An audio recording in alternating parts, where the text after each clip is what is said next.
Estamos começando o episódio 12 do Abreu Podcast com essa grande mentora, amiga e lenda do VC, Laura Constantini. Não, vamos esquecer a lenda. Um prazer enorme estar aqui. Já estava com saudade de você. Pô, a gente trabalhou juntos tanto tempo que eu sinto falta. Pois é.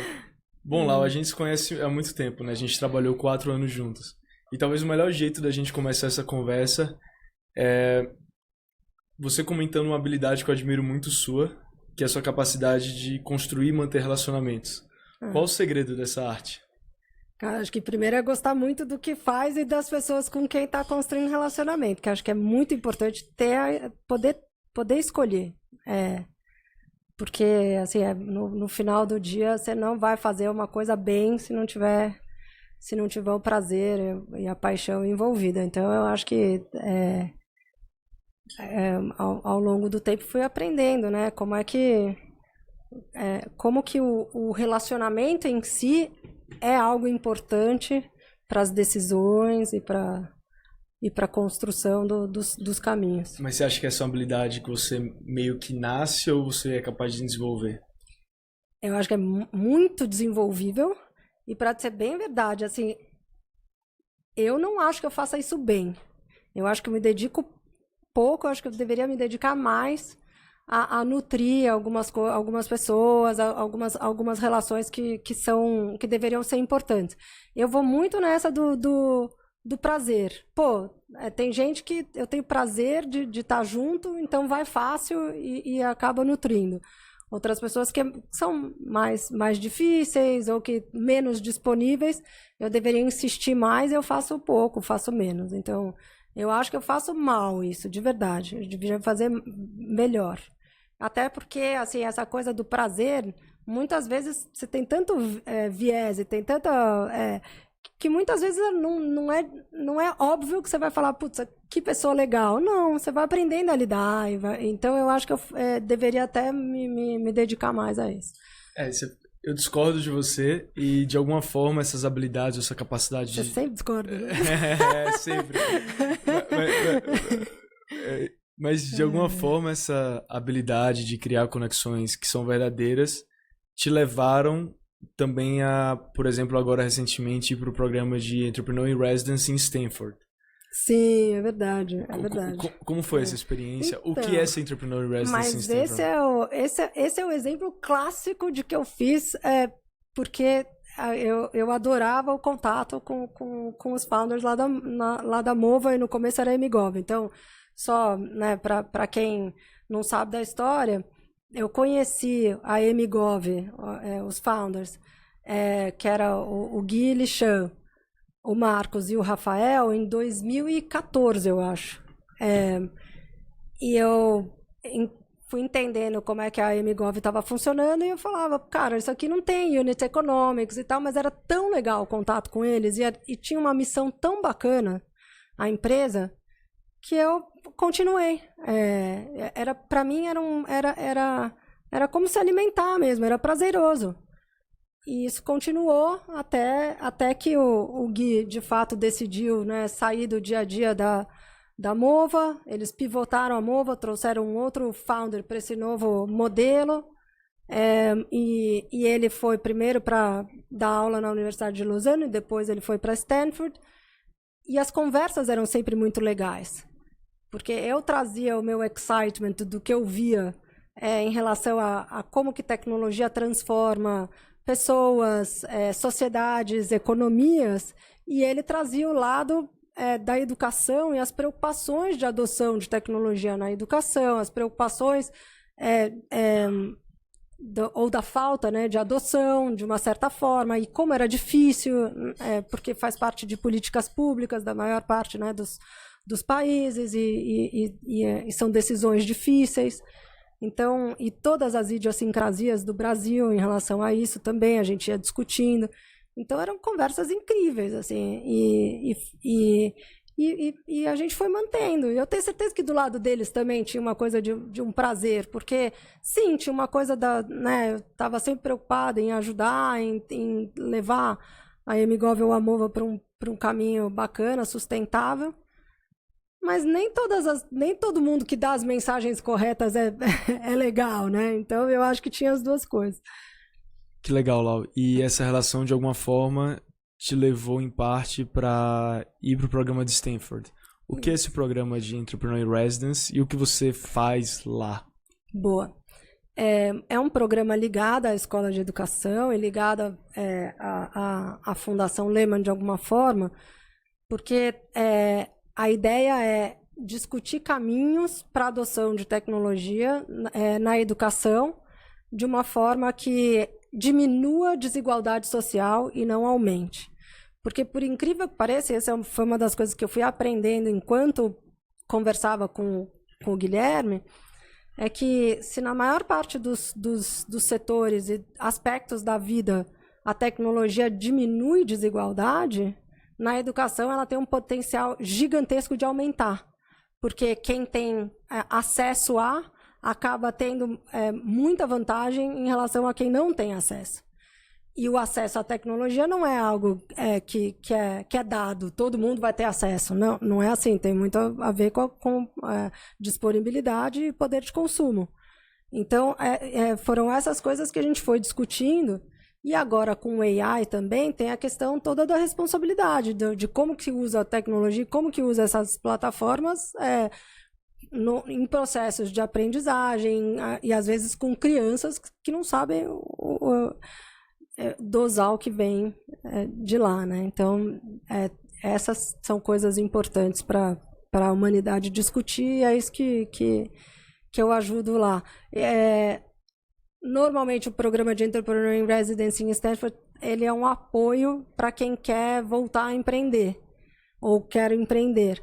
Mas, no meu caso, a ideia é um pouquinho diferente, por conta dessa construção e dessa coisa de estar sempre trazendo assuntos para discutir.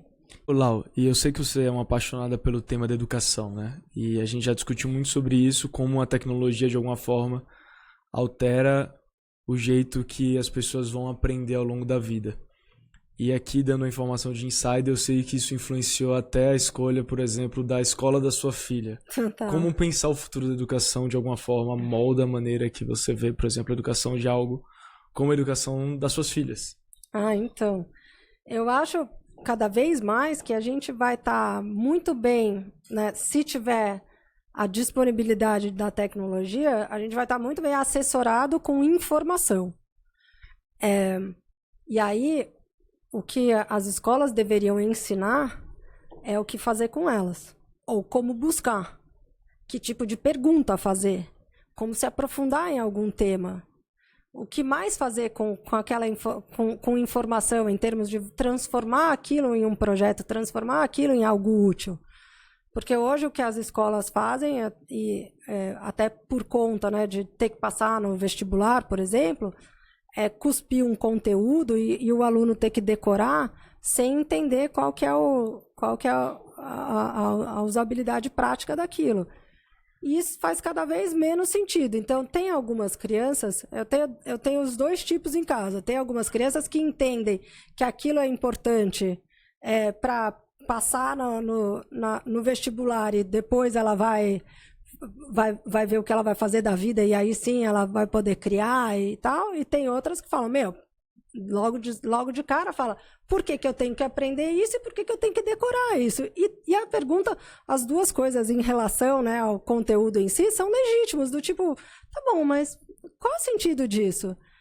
E a escola deveria não só estar disponível para responder, como já partir do pressuposto que essa pergunta vai vir quando estiver ensinando, né? E isso não acontece. Às vezes aprende uma porra de coisa. Quantas vezes você não vê alguém decorando a tabela periódica?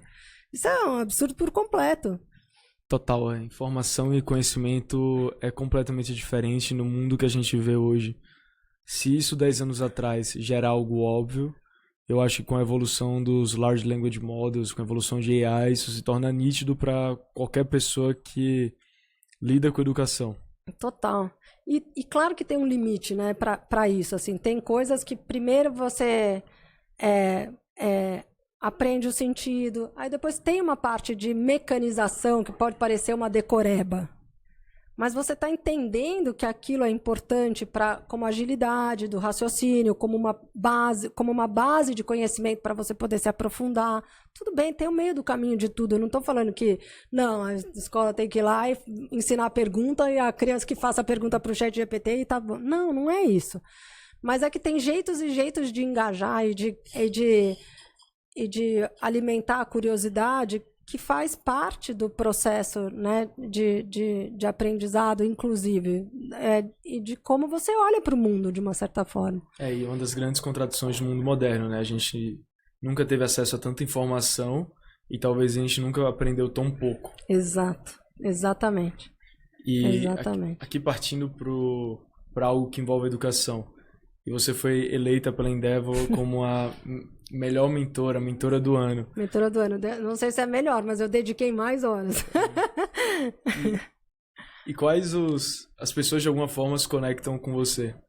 E quais os segredos que você aprendeu ao longo da sua vida, fornecendo tanto tempo, dando mentoria para tanta gente, sobre ser uma boa mentora?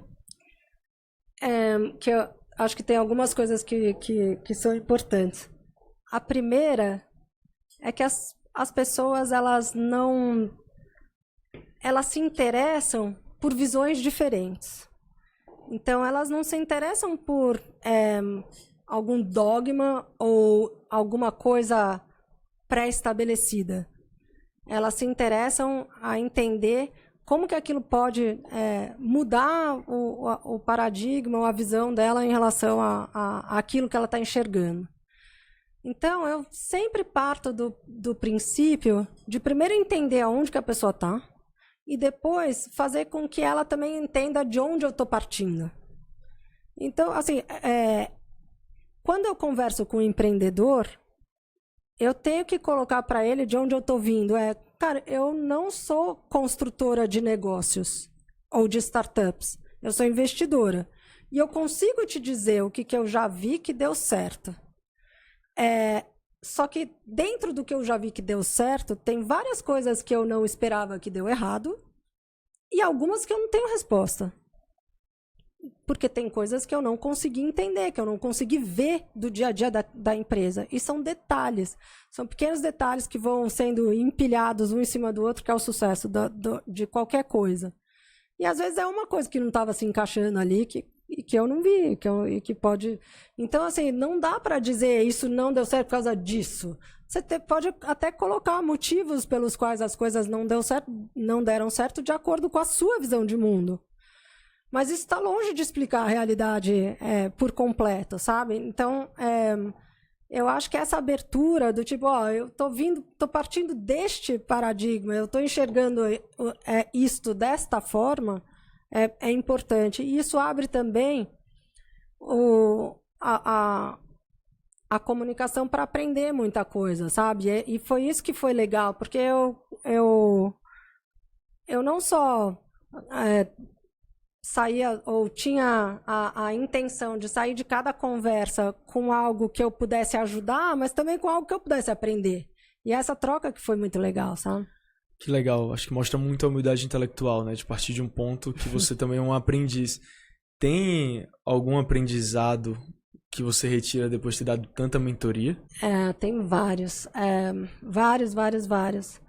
A primeira delas é que as coisas mudam numa velocidade muito grande.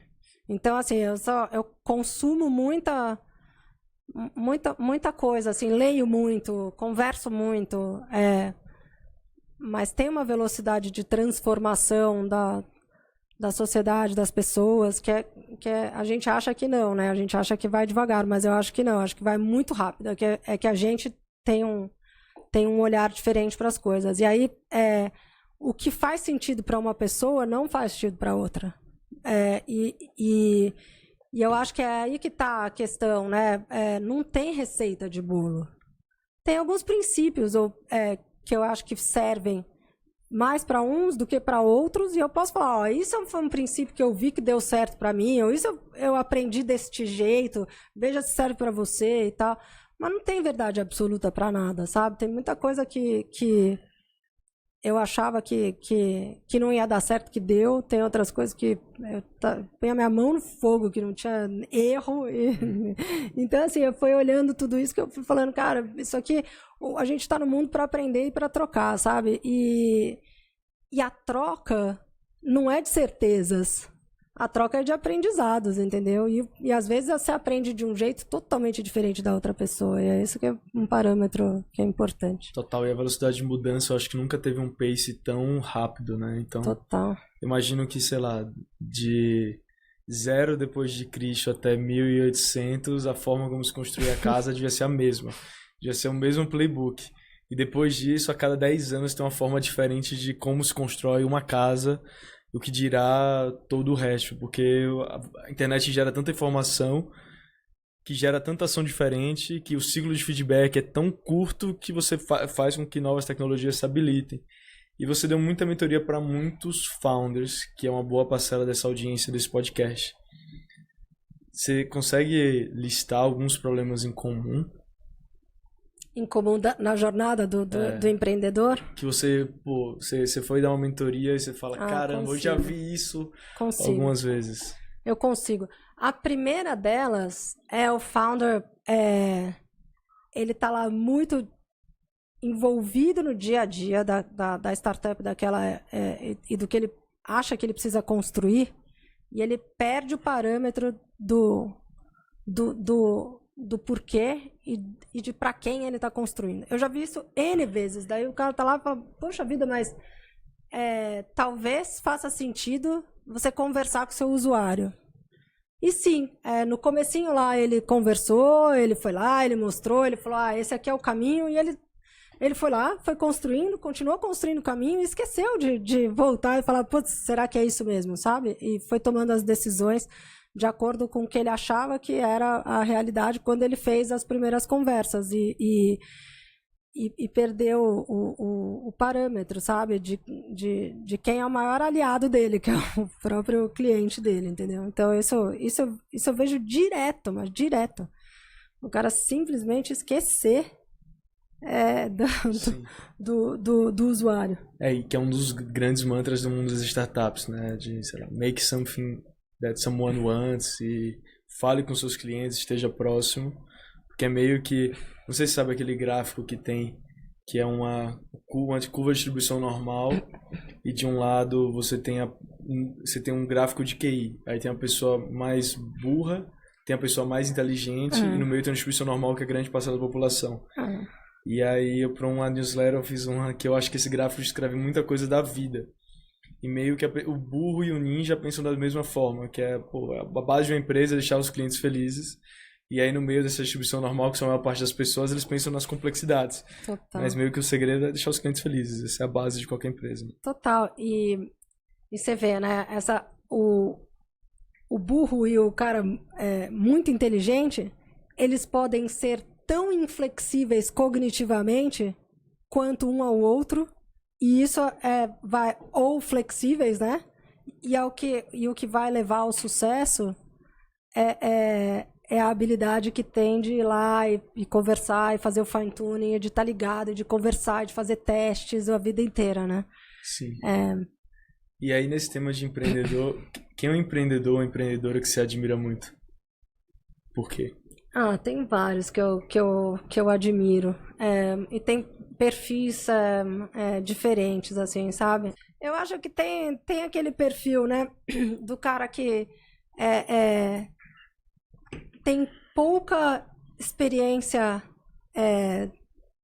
no dia a dia, ou tem pouca bagagem. Vamos supor, é o first timer, o cara que é novo. Mas ele vai atrás do que ele precisa e vai trazendo criatividade no que ele está fazendo.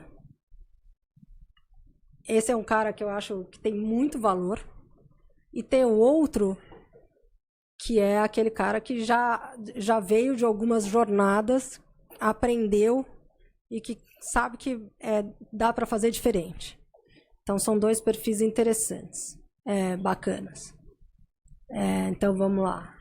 Eu acho que o primeiro perfil tem a ver com os founders da Cayena, um pouquinho o jeito dos meninos da Estoca, o Caio e o Rodrigo, apesar do Caio já ter tido uma outra jornada, mas tem o mesmo mindset, assim, sabe? De olhar para aquela coisa com criatividade, como se ele tivesse um papel em branco na frente dele. Isso é e aí sim, ir inteirando e refinando e buscando resposta e explicação para o que ele está fazendo. Quando eu penso nesses founders, eu lembro e eu sempre admirei muito pela intensidade na construção da empresa. Exatamente. Essa intensidade na hora da construção, acho que encurtou muito os erros que eles foram encontrando na jornada. Exatamente. Eles eram capazes de ver um erro e corrigir na mesma semana. Exatamente. Sem aquela coisa de ficar martelando parafuso, né? Eu falo, cara, puta, tem umas horas que eu olho e falo, mas o cara tá martelando parafuso, não tá vendo que talvez ele precise de uma chave de parafuso ao invés do martelo.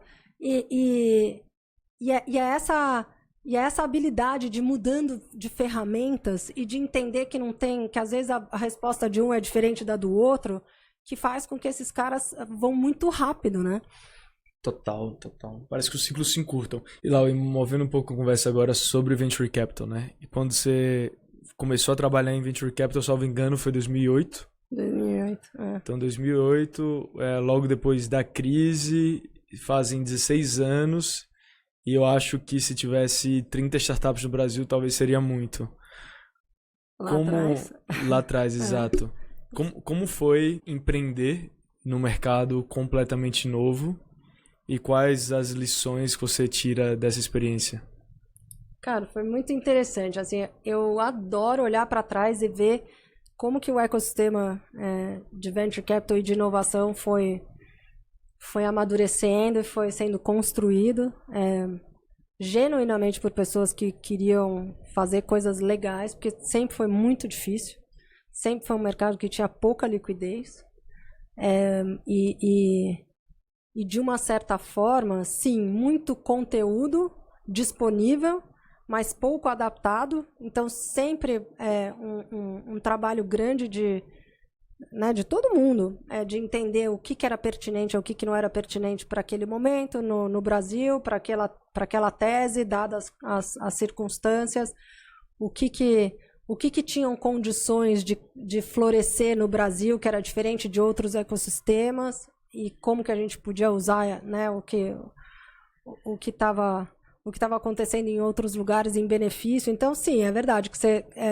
quando você está em países emergentes, você está sempre olhando para o futuro, né, de uma certa forma, mas tem uma questão de adequação disso. Então, no começo, a gente achava que era mais fácil a adaptação de alguns modelos de negócios, aí depois aprendeu que não era bem assim, e depois a gente foi entendendo a importância do know-how e do conhecimento do que estava acontecendo no Brasil, do usuário, né, das questões econômicas.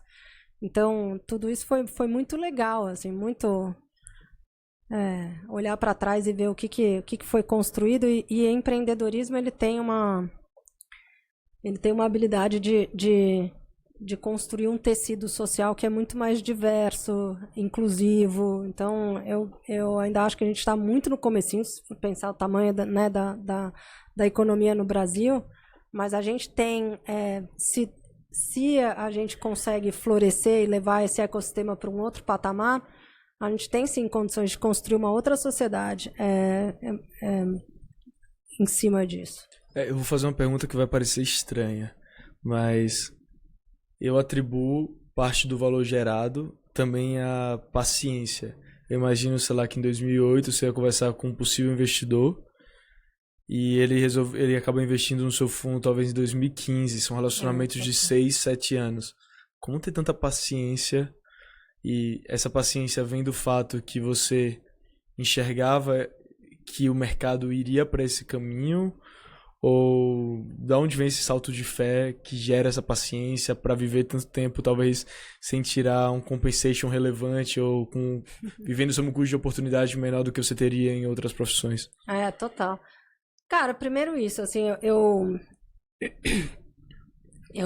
a hora que eu percebi, o que eu assimilei, o quão poderoso o empreendedorismo dentro de uma lógica econômica, eu fiquei em paz. Primeiro porque eu entendi que a gente podia dar o give back enquanto estivesse construindo algo profissionalmente. Isso para mim foi muito importante, porque os meus pais são médicos, eles dedicaram uma boa parte do tempo deles para serviços públicos de saúde, ganhando pouco e tal, mas eles sempre tiveram que ter a clínica particular deles e tal. E aí, estudei, me formei na GV, eu fui direto para minha clínica particular. Eu falei, bom, mas e agora, né? E aonde que eu tô giving back? E eu achava inicialmente que não tinha como fazer as coisas simultâneas. E depois fiquei muito de bem com as minhas ambições e com a minha necessidade de significado no que eu estava construindo, entendendo que as coisas iam acontecer em algum momento alinhadas, ou seja, o ecossistema ia amadurecer, aquilo ia trazer retorno e o amadurecimento e esse retorno faziam parte de uma lógica econômica e de construção social que era absolutamente alinhada ao que eu achava que são bons valores, sabe? Então, para mim, a hora que eu olhei para aquilo, falei, cara, tô de bem, assim, minha alma tá apaziguada. Você tinha essa sensação de que, de fato, a gente estava diante de algo que poderia vir a ser inevitável com o amadurecimento do ecossistema? Sim, de uma certa forma, sim. Mas eu sempre fui muito otimista, né? Então, tem que descontar uma parte. Sim, e uma parte muito interessante da sua trajetória como VC foi a sua participação no Kaufman, né? Então, para quem não conhece, Kaufman é uma organização, vamos dizer que é quase que uma universidade para os VCs mais sêniores, para os partners, para eles se desenvolverem nessa habilidade. O que foi mágico do Kaufman para você? Um pouco do acesso, né, a pessoas que estavam passando por coisas parecidas em outros ecossistemas e aí ventilar ideias. Então, antes de pensar que né, nessa coisa de inovação, o que está acontecendo, é você pensar que toda vez que você constrói um partnership de venture capital, tem uma série de questões que você tem que pensar em termos de tese, como que você faz escolhas, quem são as pessoas que estão do seu lado, como que elas influenciam nas suas escolhas. É um exercício de autoconhecimento muito grande. Porque os ciclos também são muito longos e é muito difícil de você consertar a rota depois que você fez algum investimento. Então, só você voltando para trás para entender o que te motivou a fazer aquele investimento, ou o que te motivou a tomar aquela decisão, que você aprende. Só que isso na vida é muito difícil, né? Ainda mais quando você tem pouca habilidade de corrigir o passado, óbvio. Sim. Não tem teste AB, né? Sim. Então, e o Kaufman traz a tranquilidade de que esse é o caminho. Você discute com as pessoas, você entende que outras estão passando por esse mesmo processo de autoconhecimento e de entendimento, né, do que está te motivando, de por que você tomou uma decisão, qual era o modelo de negócio que você imaginou que aquilo fosse, no fundo não era. E aí você vai vendo as pessoas falando, vai vendo as pessoas tendo as mesmas interações com os mesmos problemas, cada um de um jeito. Isso é muito bacana. Quando eu conheço ou vou para algum espaço de pessoas que eu admiro, meio que tem duas reações quase que binárias. Uma é a percepção de que, cara, essas pessoas são pessoas normais e eu não estou muito atrás. Talvez se eu trabalhar em alguns skills eu chegue perto dessas pessoas que eu admiro, que estão passos à frente. Ou do outro lado, a resposta de falar, caramba, eu tô tão atrás dessas pessoas, eu preciso trabalhar tanto. Isso é foda. Quando você vai no Kaufman, qual dos dois que ressoa mais? Ou é um pouco dos dois? Então, é um pouco dos dois, mas é mais a segunda. Só que todo mundo lá tá vivendo de uma certa forma essa impressão do tipo, o que eu tô fazendo aqui? Olha quanta gente mais brilhante que eu. Todo mundo tem essa sensação no Kaufman, de um jeito ou de outro. E por quê? Porque tem uma diversidade muito grande de pessoas e tem um brilhantismo no que elas estão fazendo de uma certa forma, seja na tese, no estágio, na região onde elas estão, na forma de interação. Então, você acha muita gente brilhante em aspectos diferentes e a hora que você olha aquilo, você pensa e fala, putz, cara,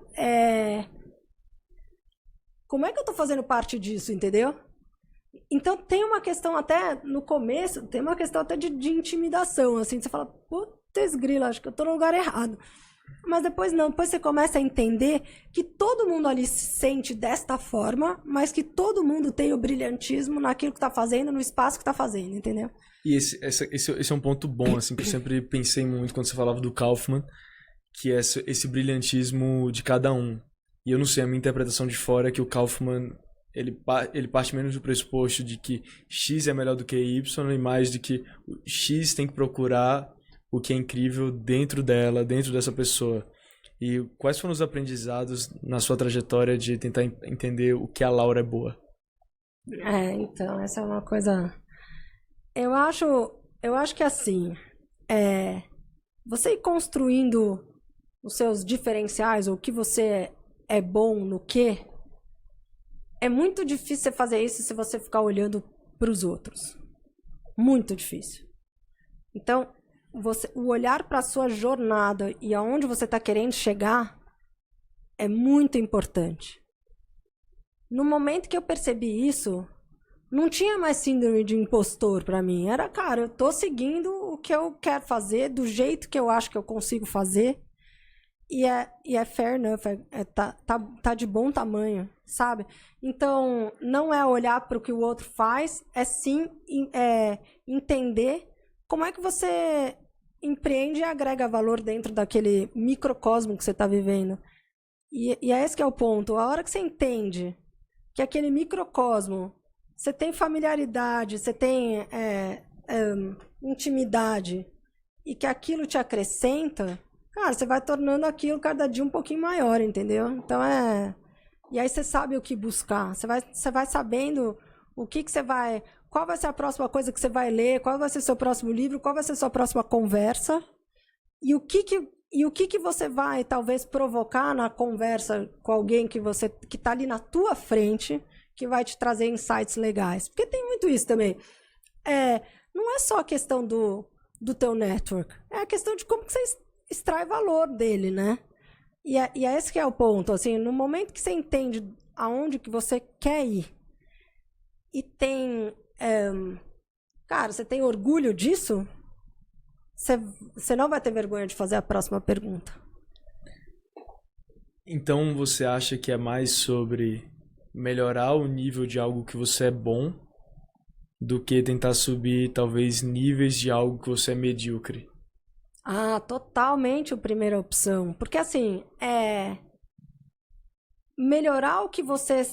E o que é... Vamos lá. O que a gente está chamando de o que é bom? É algo que a tua personalidade consegue fazer com mais facilidade. Então, ninguém nasce bom. Mas, claramente, tem algumas coisas, alguns skills que te facilitam em determinadas coisas que você tem que desempenhar. Aonde você tem uma quantidade de skills maior, você vai aprender mais, até porque o teu prazer naquilo e olhar as coisas evoluindo vão te trazer o flow.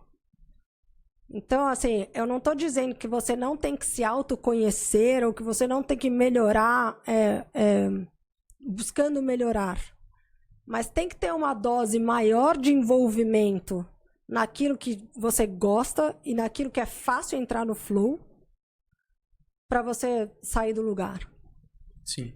Essa foi uma verdade que eu acho que ao longo do tempo, à medida que eu fui amadurecendo, eu acho que eu comecei a entender mais. Eu acho que a gente parte muito do modelo, até se pensando na educação que a gente recebe nas escolas, é muito de que você tem que buscar passar de ano em todas as matérias, mas você tem baixa recompensa, talvez pelo que você tem mais de brilhantismo, enquanto o mercado de trabalho é completamente diferente. Provavelmente, Se você focar no que você realmente é muito bom, é o melhor jeito de você ter sucesso na sua carreira. Então, e aí que tá o negócio que pra mim foi mind-blowing, né?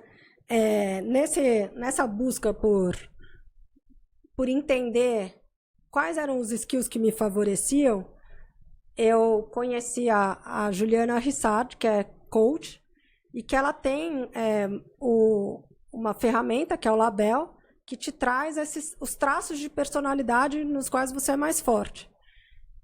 E aí o que é muito legal é que a hora que você olha os seus traços de personalidade e que você entende o que te favorece, você vai ver que é diferente da outra pessoa que está ali do teu lado e tal.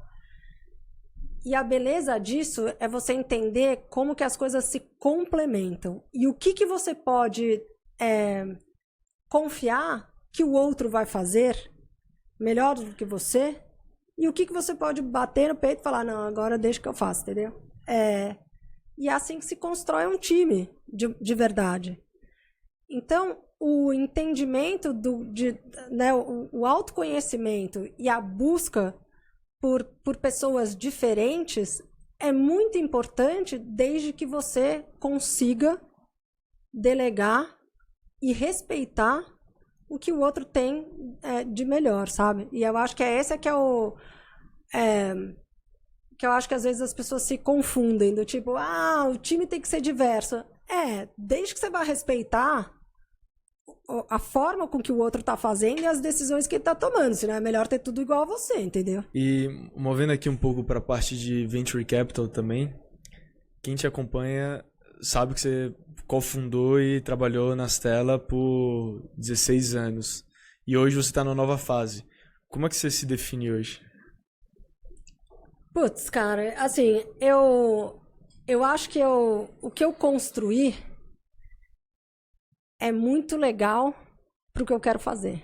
Então, eu tenho uma sensação de liberdade enorme. Assim, e de realmente, eu vou falar, longe de dizer que é fácil. Não, começar do zero de novo não é fácil. Mas começar do zero com essa bagagem é outra história. Porque te traz a confiança de que, primeiro, se eu fiz uma vez, tem um mindset para fazer de novo. Não é que eu vou falar, agora eu vou acertar tudo. Não. O mindset é justamente esse, é de, cara, eu tô sempre aprendendo. Isso é muito importante. Outra, eu tenho network e relacionamento que eu consigo agregar para as pessoas e elas conseguem me agregar. Então, eu consigo transformar tudo isso num ecossistema saudável e que isso vai me levar para um outro patamar.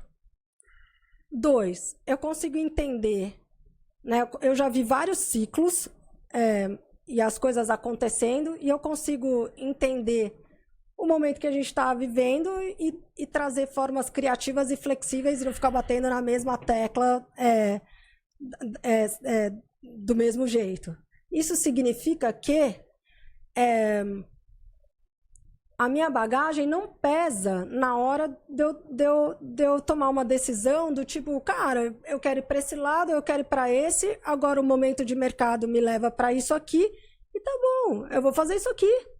Sabe, é um negócio que eu gosto de fazer, eu vou ficar martelando que eu preciso de um caminhão de dinheiro para levantar e não sei o que lá, agora, não. Cara, o mercado não tá para isso. Então vamos fazer um negócio, vamos fazer o que eu gosto. Eu gosto de conversar com o empreendedor, eu gosto de ajudar o empreendedor e eu gosto de, eventualmente, fazer a ponte entre quem tem dinheiro e o cara que está precisando de dinheiro. Dentro desse espectro, tem uma quantidade de alternativas e de possibilidades gigantescas. E é esse que o momento em que o ecossistema está me levando e está pedindo. Então, beleza, cara, dá pra ganhar dinheiro, dá pra ajudar os outros, dá pra continuar fazendo o que eu tô fazendo e dá pra continuar aprendendo e construindo formas de construir esse ecossistema. Então, puta, cara, isso me dá uma leveza, assim, eu acordo feliz todo dia, juro por Deus. Que maneiro. E essa liberdade eu acho que em outro aspecto, mas eu tenho sentido depois que eu não trabalho, Venture Capital não é mais o meu dia a dia, obviamente estou muito vinculado a esse mercado, mas a de pensar em como investimento em empresas de tecnologia vão evoluir ao longo do tempo. Total. Se a gente vai ter outros formatos, se o que a gente faz do venture capital tradicional é muito restrito, talvez a 1% dos modelos de negócio. Total. Você tem pensamentos parecidos? Quais são seus takes sobre? Tenho, total. Muito parecido. Então, primeiro que assim, eu acho super corajoso você olhar para tudo que você construiu, como você fez, e falar, cara, tem um jeito que me satisfaz mais e que eu acho que eu posso agregar mais e dá para ganhar dinheiro, ou dá para construir algo bacana. Pô, maravilhoso, cara. Sabe? Não precisa ser sempre através de um mesmo negócio ou de uma mesma forma. Né? Tem diversas formas de você extrair valor e de você colaborar com uma comunidade, com um ecossistema ou com coisas do gênero. E eu acho que é isso que falta para a maior parte dos gestores, sabe? Colocou-se na cabeça que uma gestora tinha que levantar fundos de tamanhos crescentes a cada 3 anos sempre. Fala, puta, por quê, entendeu? Não necessariamente. Ah, porque se não acontecer isso, não tem venture capital? Se não acontecer isso, não tem inovação? Não. Né? Tem formas diferentes de fazer isso e ferramentas diferentes e criativas de você lidar com momentos de mais ou menos liquidez no mercado. Então, e eu acho que é isso que está faltando para um monte de gente, para destravar um monte de coisa, sabe? E conversas francas com o outro lado. Pô, o investidor não só ele não é bobo, como ele merece a tua sinceridade, entendeu? Do porquê que você está fazendo aquilo, do porquê que você vai para uma próxima jornada, um próximo fundo, ou qual que é a próxima tese. Né? Quão elaborado, quão sofisticado é, qual foi os aprendizados da passada que estão te trazendo para essa próxima, né? O que você está pensando? Por que a cada 2? Por que a cada 3? Por que a cada 10 anos? Entendeu? Você sempre tem que estar questionando aquilo que você está fazendo dentro da realidade que você está vivendo.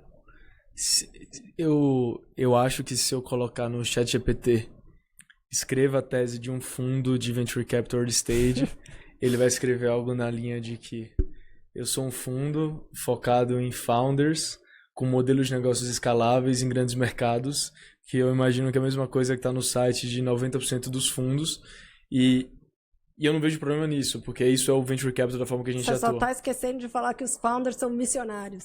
Que os founders missionários. Você acha que hoje tem pouco diferencial competitivo, diferenciação entre os fundos de VC? Sim. Eu vou além. Eu acho que todo mundo faz diferente. Só que as pessoas têm dificuldade de comunicar o que elas estão fazendo diferente. Então, essa é a primeira coisa. Todo mundo fala que cria valor ou agrega valor. Cara, mas tem claramente formas diferentes de se agregar valor. A gente, como venture capitalist, a gente precisa trazer o que tem de mais íntimo e detalhado em cima da forma de atuação. Dizer que agrega valor já não significa nada, entendeu? E é esse buzzword que o investidor escuta de N pessoas diferentes e que ele não consegue entender o que tem por trás. Quando você, só para deixar claro, quando você fala investidor, é investidor dos fundos. Dos fundos, a família ou o family office que vai investir em venture capital. E aí tem uma outra questão, né? É pensar, se colocando no sapato desse cara. Ele olha um monte de buzzwords.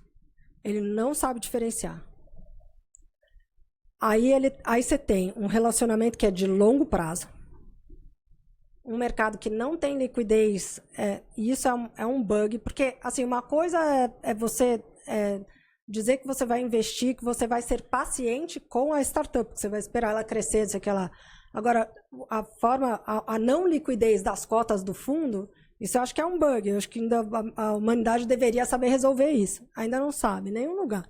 Mas não é uma funcionalidade. Não tem porquê. Mas o cara não tem liquidez. Aí ele tem que tomar uma decisão em cima de algo que está sendo dito que faz, mas que ele não consegue explicar o porquê e que ele não consegue olhar para trás para o que esse gestor de venture capital fez e atribuir diferencial no que ele investiu. Não dá. Para a maior parte desses investidores, ele não consegue. Porque as teses são muito amplas, não tem essa coisa da minúcia, sabe? E do que faz, o que cada um faz diferente. Então é muito difícil, muito difícil. E aí essa iliquidez exacerbada ainda mais no momento que a gente está vivendo hoje, essa coisa de a cada 2, 3 anos o cara passa lá para pedir de novo, e aí ele não explica o que ele fez, se ele entende que ele acertou, se ele entende que ele errou, quais foram os lessons learned, o que ele está fazendo de diferente para o próximo. Quantos gestores passam para o investidor e falam, eu estou fazendo isso de diferente porque eu aprendi isso, isso e isso? Eu não sei, cara. E aqui, acho que movendo a conversa para uma parte um pouco mais pessoal, queria compartilhar uma história e eu queria escutar a sua perspectiva desse lado, tá? Opa! Então, acho que uma gratidão que eu tenho muito grande a Laura foi porque ela reabriu as portas do mundo do VC para mim. Então, isso aí era o quê? 2019? 2019. Fui fazer um curso no INSPER e a Laura era a professora do curso. E naquele momento eu tinha o sonho de trabalhar nas telas, porque eu era muito fã dos conteúdos. E eu fui lá conversando, chamei pra tomar um café e eu falei, Laura, eu só quero trabalhar nas telas, eu posso trabalhar até de graça, mas eu quero uma oportunidade. E você foi a pessoa que me deu essa oportunidade. Eu queria escutar o seu lado da história. Primeiro isso, né? Essa determinação. Eu vi o quão genuíno era. Assim, você pode me falar...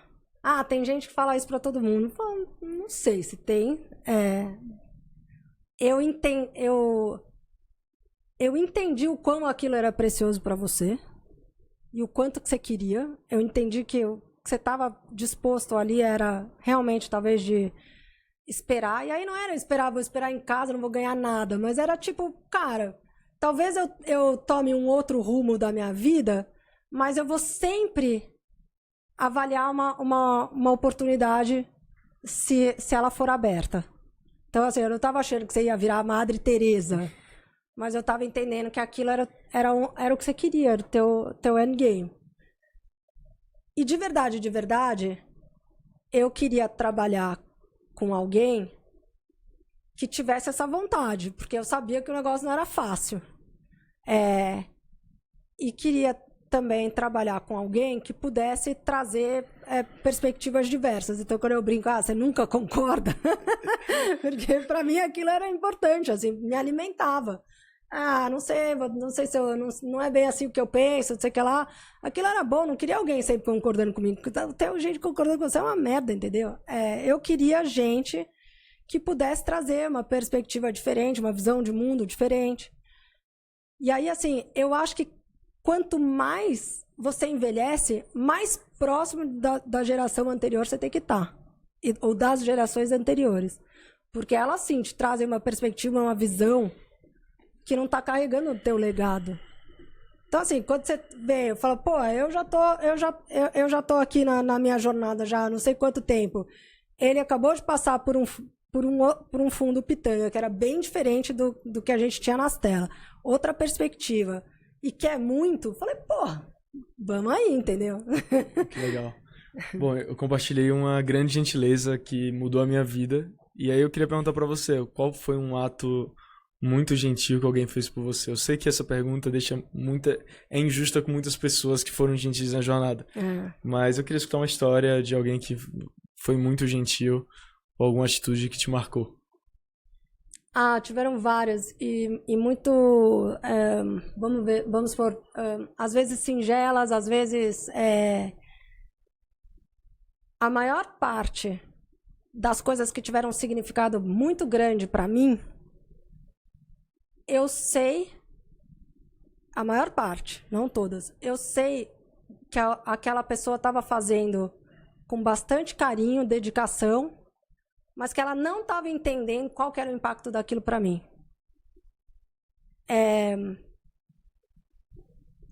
E tudo bem. Só que, assim, para mim, sempre foi muito importante depois voltar e falar, cara, foi muito impactante, ou me ajudou muito.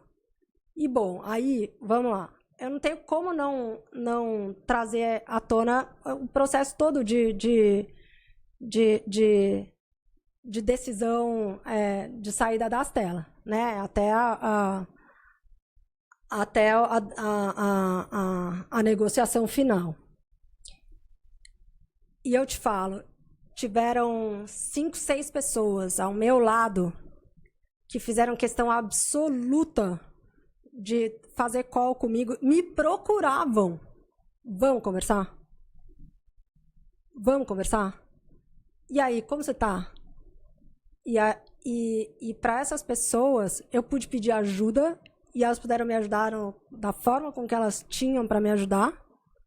E elas foram fundamentais para chegar no desfecho da forma com que chegou. E com a paz de que eu estava fazendo algo que não era uma loucura, entendeu? Porque olhando de fora, você fala, putz, como que você vai sair da empresa que você criou, né? E as pessoas me ajudaram a entender que esse era o caminho, naquele momento para mim, dado a pessoa que eu era, o que eu já tinha construído, a visão de mundo que eu tinha, e o que eu queria construir no futuro. Então, assim, essas 5, 6 pessoas, eu te falo, eu nunca vou esquecer. E às vezes eram pessoas, sim, tinham destas 5, 6, tinha algumas que estavam rotineiramente conversando. Outras que era muito ad hoc, mas elas estavam lá. E aquela interação, aquela dica, o insight, ou a tranquilidade, ou olhar para a experiência delas, foi fundamental, assim, fundamental. Que legal, obrigado por compartilhar, Lau. E aqui a última pergunta do podcast que eu tenho feito para todo mundo, que é, cara, qual foi uma lição que doeu muito no momento que você aprendeu, mas que hoje você é de alguma forma grata por ter tido ela, porque te faz alguém mais forte? É uma boa pergunta. Olha, eu vou te falar. Eu olho para trás, às vezes, eu vejo muita coisa que eu deixei de fazer porque eu não acreditava que eu podia. Isso, para mim, me dói de uma tal forma que você não tem noção. Assim, e eu olhava, eu olho hoje, até hoje, eu ainda falo, caramba, mãe. Por que eu demorei tanto tempo para entender o que eu podia fazer, entendeu? Que eu era capaz e que eu sabe, por que eu abafei tantas coisas que eu queria, tanto desejo por achar que não era capaz? Aceitei tanta coisa por achar que não era capaz. Isso para mim me pega, assim. A hora que eu falei, a hora que eu comecei a olhar de uma outra forma para o que eu estava fazendo, para o que eu estava construindo, porque eu era capaz, mudou. Mas essa perspectiva, sabe, a construção desse jeito de olhar para o mundo e para si próprio foi difícil, sabe? Sim. São muitos demônios que você vai enfrentando. Eu vou ter que fazer mais uma pergunta, que é, mas meio que você descobriu que você foi capaz. Foi um processo que teve um momento de inflexão e naquele momento você falou, eu sou capaz, ou foi um processo longo de descoberta? Ah, não, foi longo, muito longo. Foi muito longo. De construção e de desconstrução, de coisas e de crenças sobre mim mesma, sabe? E quais são, se você puder compartilhar, até as 2, 3 ferramentas para pessoas que estão escutando e talvez... acho que primeiro é isso, né? É olhar para minha jornada. Quando eu comecei a escutar das outras pessoas o que elas achavam a meu respeito, você fala, cara, é mesmo, né? Essa sou eu. Imagina, total sem autoconhecimento, ou sem reconhecimento, né, da própria trajetória. Só que quando você começa a olhar, a hora que você olha pra trás, você fala, cara, eu cheguei nisso que essa pessoa tá descrevendo, porque eu fiz isso, porque eu fiz isso, aqui eu tropecei, mas eu aprendi, e aí isso aqui foi importante, porque eu fiz isso, depois eu fiz isso. E aí você olha e você fala, cara, não tem maior verdade do que você tá sempre aberto a aprender. Então essa é a primeira coisa. Que no fundo você não sabe nada mesmo, porque você sempre tem alguém que tem uma outra visão, uma outra perspectiva, e isso é muito bom. Então, é ter um pouco mais de abertura abertura e talvez assim de entender que as pessoas têm visões porque elas viveram coisas diferentes numa realidade diferente, que não tem certo e errado. As pessoas vivem realidades diferentes mesmo, só que a experiência delas e o que elas trazem não é uma disputa para você, não é uma disputa de certo e errado, elas podem te agregar. E a hora que para mim isso foi legal, a hora que eu entendi isso, eu falei, cara, é isso. Eu não tenho que brigar, nem comigo mesmo, nem com quem está me trazendo uma outra visão, uma outra coisa. Isso tudo pode agregar. E é o que vai te construindo, né? Então, mas demorou muito. Assim, eu acho que não é que demorou muito, de novo, né? Quando eu olho para trás, eu vejo claramente oportunidades que eu perdi, ou sapos que eu engoli que eu não precisava. E eu vejo que tem gente que tem essa paz de espírito conquistada em menos tempo. Então, eu acho que esse que é o ponto. Pô, que show. Pessoal, sigam a Laura nas redes sociais, ela tá presente no LinkedIn. Também sigam o blog da Nido VC. Com certeza vai ter outros episódios que eu vou ter o prazer de ver. Eu não falei nem 2% das coisas que eu queria falar. Com todo prazer. Mas, Lau, obrigado. Foi muito bom. Pô, obrigada a você, cara, pelo convite e por estar aqui com você. Muito Valeu. Bom. Valeu, Lau. Aê, cara.